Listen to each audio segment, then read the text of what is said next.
Assalamualaikum warahmatullahi wabarakatuh. Alhamdulillah wassalatu wassalamu ala Rasulillah Muhammad ibn Abdullah. Asyhadu an la ilaha illallah wa asyhadu anna Muhammadan abduhu wa rasuluh.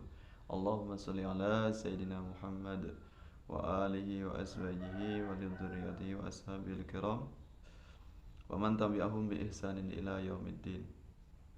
Pemirsa yang dirahmati Allah Subhanahu wa taala, terima kasih sudah hadir di majelis kami. Mudah-mudahan kita semuanya senantiasa mendapatkan rahmat, mendapatkan keberkahan, mendapatkan limpahan karunia, nikmat yang banyak dari sisi Allah Subhanahu wa taala.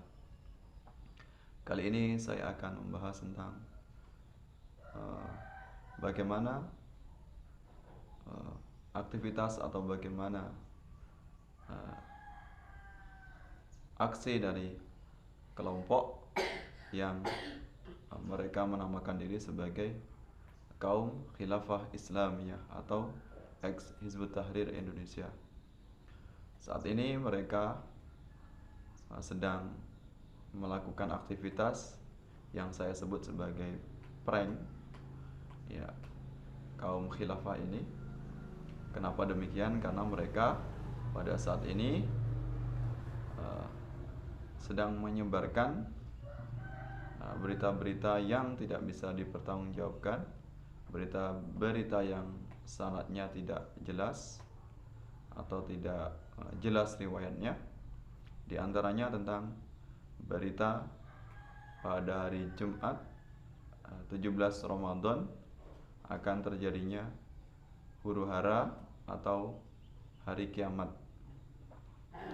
Apa yang mereka katakan, apa yang mereka sampaikan itu jelas sesuatu yang sangat ngawur. Kenapa demikian?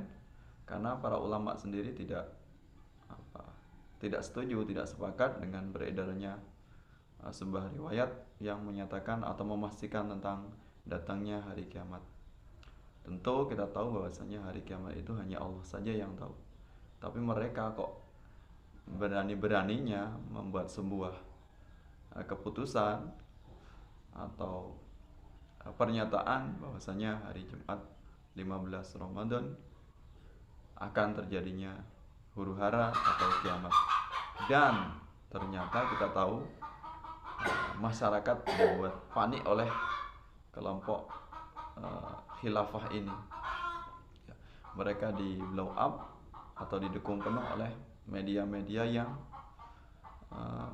kita tahu mereka ini media yang tidak jelas. Ya, tentu semata-mata demi untuk meningkatkan rating channel mereka dengan memanfaatkan dua tokoh yang kontroversial. Di antaranya yang saya tahu, yang saya lihat di YouTube itu yang beredar luas banyak sekali yang memberitakan, di antaranya yaitu Rahmat Baikuni dan Zulkifli Muhammad Ali. Dua tokoh inilah yang kita tahu bahwasanya mereka sangat dekat dengan kelompok Hizbut Tahrir Indonesia atau pengusung Khilafah Islamiyah. Kelompok Khilafah yang selama ini memuja-muja, bahkan mereka mempunyai misi atau agenda mengkhilafahkan Indonesia. Ternyata dengan apa yang mereka sampaikan ternyata bohong besar, tapi masyarakat terkena prank oleh mereka. Ya, sesuatu yang lucu, namun mereka punya dimonopoli oleh motif agama. Jadi mereka pranknya punya landasan dengan mengatasnamakan agama.